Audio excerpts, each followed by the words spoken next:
Good evening, everyone. I am Nitesh Sharma on the behalf of EduBridge IES, and we are doing the Indian Polity and Governance series. Today, we will be beginning with an important chapter, that is fundamental duties. This is very important because UPSC has asked so many questions from this very small topic. The topic is very small, but it is very important from the exam point of view. It has been asked in mains also, and it has been asked in prelims also. Now, we are dealing with Part 4A. So fundamental duties are provided in the Part 4A of the Constitution, and they are given in the Article 51A. So the first question that may arise from this topic is that whether it was the part of the original Constitution or not. Whether it was the part of original Constitution or not. Give your answers. Whether it was the part of the original Constitution. No, it's very simple, because had it been the part of original Constitution, the article number would have been 52 or 51, and had it been the part of original Constitution, it had been part 5, not part 4A. So the next question is, through which Amendment Act fundamental duties were added in the Constitution? Through which Amendment Act fundamental duties were added in the Constitution? The answer is 42nd Amendment Act. It's very simple. It was added through 42nd Constitutional Amendment Act. Okay. So this is also another question. Now, another question that comes in prelims, that on the recommendation of which committee report fundamental duties were added in the Constitution? So on the basis of the recommendation of which committee? So it was Sardar Swaran Singh committee report. It was Sardar Swaran Singh committee report on the basis of which the fundamental duties were added in the Constitution. Very good. Now another question is, how many fundamental duties are there? How many fundamental duties are there? 11. How many fundamental duties were there in the original Constitution? How many fundamental duties were there in the original Constitution? Very good. So confused nahi hona hai that earlier there were 10 in the original Constitution and one was added later. So it means the Article 51A that is given under the Part 4A of the Constitution deals with the fundamental duties. These fundamental duties were added through 42nd Constitutional Amendment Act 1976. And this amendment added 10 fundamental duties in the Article 51A. These fundamental duties are: first, to abide by the Constitution and respect its ideals and institutions, the national flag and the national anthem. Other is to cherish and follow the noble ideas which are inspired by our national struggle for freedom. Third is to uphold and protect the sovereignty, integrity, and unity of India. Fourth is to defend the country and to render national service when called upon to do so. Then it is to promote harmony and the spirit of common brotherhood amongst all the people of India, transcending religious, linguistic, and regional or sexual diversities, to renounce practices derogatory to the dignity of women. Then it is to value and preserve the rich heritage of our composite culture. Then it is to protect and improve the natural environment, including forests, lakes, rivers, and wildlife, and have compassion for all living creatures. To develop scientific temper, humanism, and the spirit of inquiry and reform. To safeguard public property and abjure violence. Then to strive towards excellence in all spheres of individual and collective activities, so that nation constantly rises to high levels of endeavor and achievement.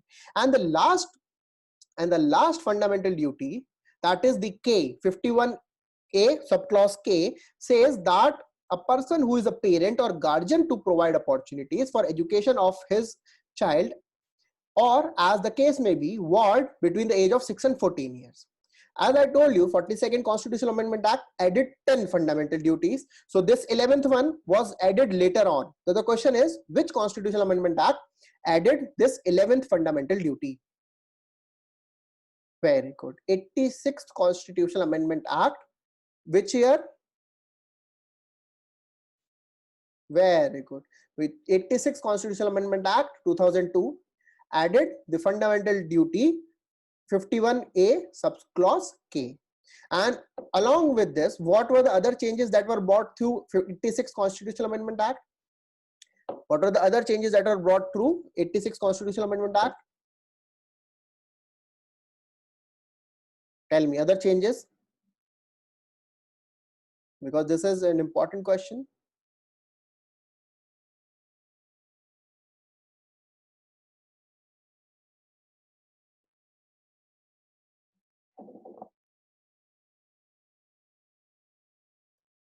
देखिए, now remember, it is not only Article 21A.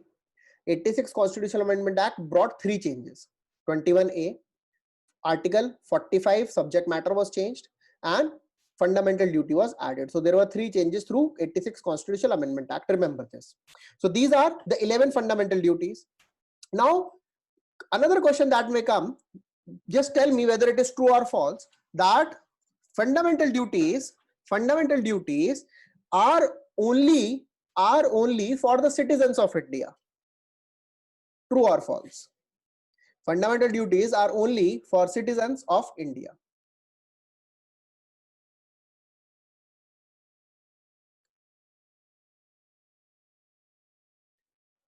True or false?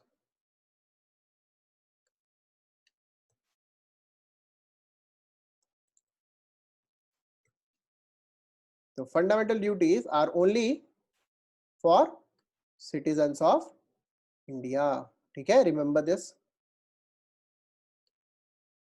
Okay. Now, another question, the fundamental duties are only for the residents of India. True or false? Fundamental duties are only for the residents of India. True or false?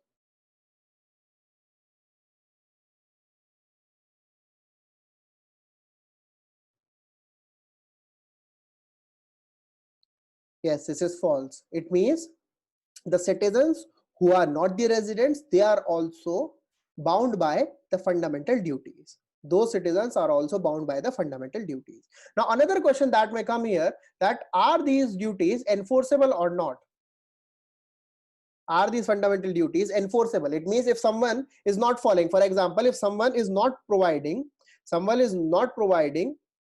uh, let us say, is not promoting the harmony and having the spirit of common brotherhood, can that person be taken to the courts? So are they enforceable? So they are non-enforceable.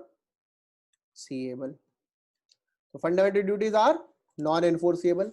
It means they are not to be adjudicated if some person fails to follow these fundamental duties. Are we clear? Are we clear? यहां तक समझ में आया क्या क्या question बन सकते हैं फंडामेंटल ड्यूटीज से? Very good. So part 4A, article 51A, 42nd Constitutional Amendment Act. There were 10 fundamental duties by 42nd Constitutional Amendment Act. Then there was 11th fundamental duty that was added through 86th Constitutional Amendment Act. These fundamental duties are only for the citizens of India. These fundamental duties are not enforceable. Is it clear? Sir, first you do all kinds of Indians of foreign citizen. It is for the citizen. Everything is for the citizen. Originally there was 0 fundamental duty. 0. No chapter of fundamental duties. Now question comes, from which country we have adopted fundamental duties? From which country we have adopted fundamental duties? बताइए.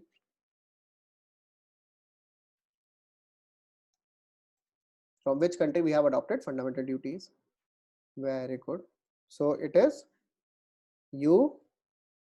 USSR.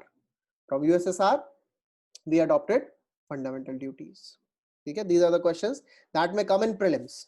These are the questions that may come in prelims. Now one main question may also come, that why do you think that the fundamental duties are not enforceable? First thing. And second thing, do you think they should be made enforceable? First, why they are made as non-enforceable? Second, do you think fundamental duties shall be made enforceable?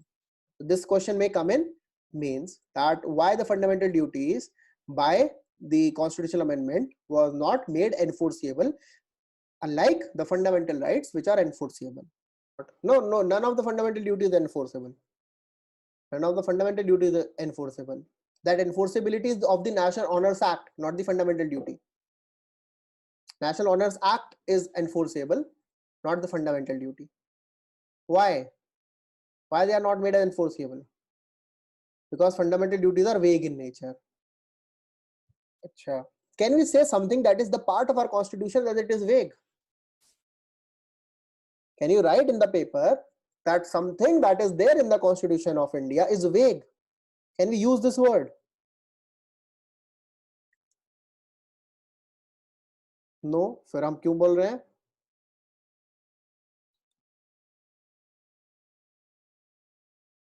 Now, it means this question may come. It means this question may come. Very good. So now let us understand this. So the fundamental duties that we have, they are the broad principles. They are the broad ideas and the broad dimension and the diverse dimension. It means they start from the ideas of abiding the Constitution, the national honors, and it ends by the ideas of education. So they are diverse. They are diverse. There are so many fundamental duties that we may not form in the form of a law. These fundamental duties, they are very broad. For example, how can you punish someone for a practice that is derogatory towards women? How can you punish someone for a practice that is derogatory towards women? Tell me, how can you punish someone for a practice that is derogatory towards women?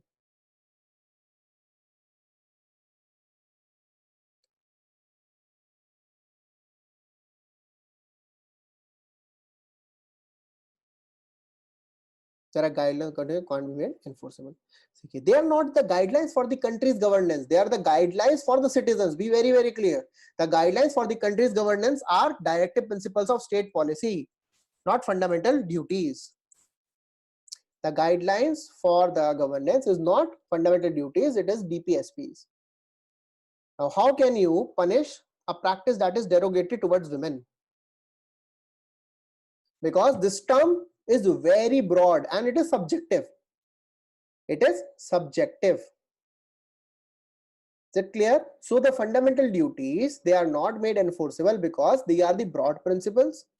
They are to create a moral principles within the country. Third, they are very broad and subjective. When they are subjective, there has to be specific laws that are implementing the fundamental duties. So fundamental duties per se are not enforceable, but the laws are made in such a form that some of the ideas in the fundamental duties, they are made as laws. For example, domestic violence is a practice that is derogatory towards women, so it has a crime under the prohibition of domestic violence. Dowry, it is a practice that is considered as derogatory towards women, so taking any type of dowry is a crime. Then sexual harassment at workplace, it is a practice that is derogatory towards women, so it is a crime. Female infanticide, it is a crime. So there are the ideas that are given in the fundamental duties which were made specifically in the form of laws. And this is the reason why they were initially not made enforceable, because they are the duties of the citizen and you cannot force a citizen to do a particular duty which is not very, very specifically defined. And that is the reason why our honorable parliament choose to pass the amendment in a form that it is made as voluntary. Okay, are we clear with this? Thank you very much for watching, and if you like our content, please subscribe to our channel EduBridge IAS on YouTube. Follow us on Telegram to get the daily discussion quiz. You can participate in the daily discussion quiz, and also you can get personalized guidance through our Telegram channel. You can follow us on Instagram, Facebook, Twitter and Quora, so that you remain updated about our class schedule, and also you can provide us any input that you want from our side. Yeah, thank you very much.